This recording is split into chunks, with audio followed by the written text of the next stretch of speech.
Olá, bem-vindo ao nosso canal do YouTube. Hoje eu vou falar um pouquinho sobre hipocondria. Hipocondria, todo mundo sabe, é um medo irracional e lógico de doenças. O medo de doença pode ser visto como uma fobia, mas também não é propriamente uma fobia, porque a fobia significa sempre medo de alguma coisa que não deveria provocar medo.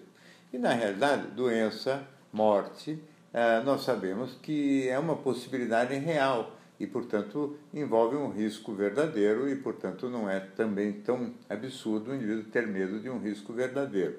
Acontece que o hipocondríaco desconsidera totalmente as probabilidades estatísticas. Então, ele vive um quadro de risco muito maior do que aquele que efetivamente corresponde à sua situação. É completamente diferente, por exemplo, quando o indivíduo aos 35 anos de idade sente uma pequena dor no peito e acha que com isso ele vai ter um infarto, é muito diferente de um indivíduo ter uma dor no peito aos 75 anos de idade, onde o risco de algum distúrbio circulatório cardíaco é muito maior mesmo. Então, o indivíduo fica com um medo que é desproporcional ao acontecimento, principalmente quando depois vai ao médico, né, e o médico lhe diz que tudo está bem, ele faz os exames necessários e nem por isso se acalma, quer dizer, ou se acalma por uma semana ou duas, mas qualquer pequeno outro desconforto, o indivíduo começa a ficar com medo outra vez.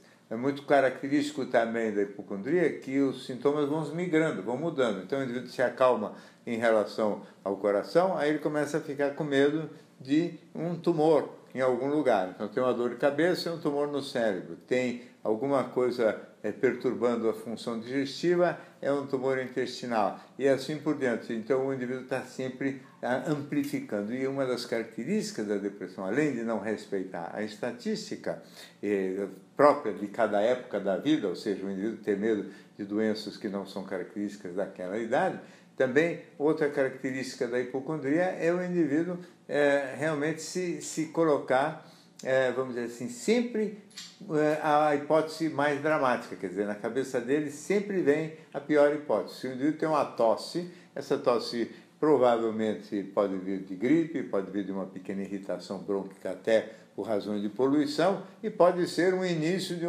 de um sintoma primeiro de um tumor, vamos dizer assim, no pulmão.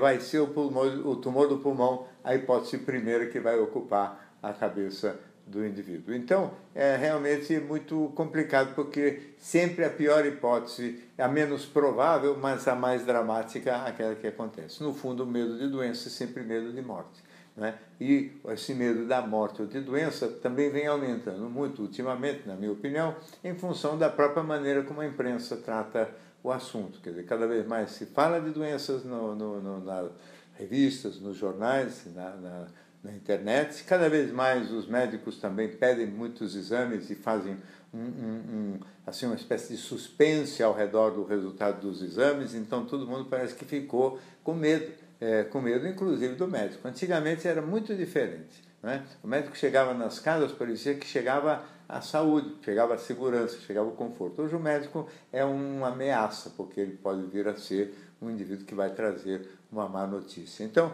o contexto de risco de doença e preocupação com saúde e com doença cresceu muito, e cresceu muito uma espécie de aflição em relação a aquilo que possa vir a acontecer de dramático em qualquer momento.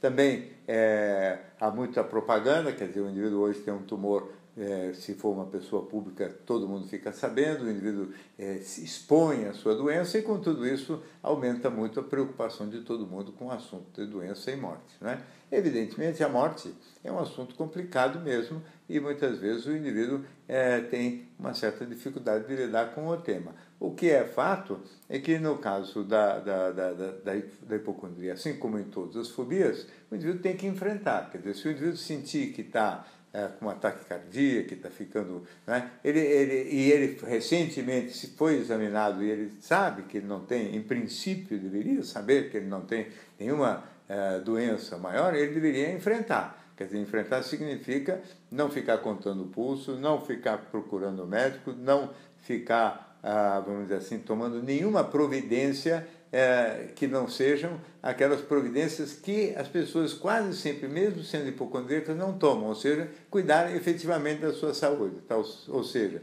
fazer os exercícios físicos, parar de fumar, se alimentar corretamente, beber com moderação. Essas coisas são a saúde. E a saúde quem tem que cuidar é cada pessoa. O médico é para cuidar da doença e não da saúde. A saúde é responsabilidade de cada pessoa.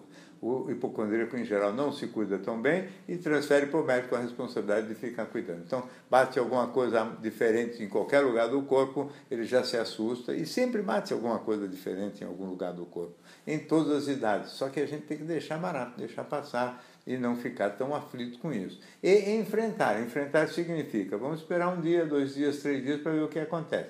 O hipocondríaco sempre acha que nesse 1 ou 2 dias ele já vai ter morrido.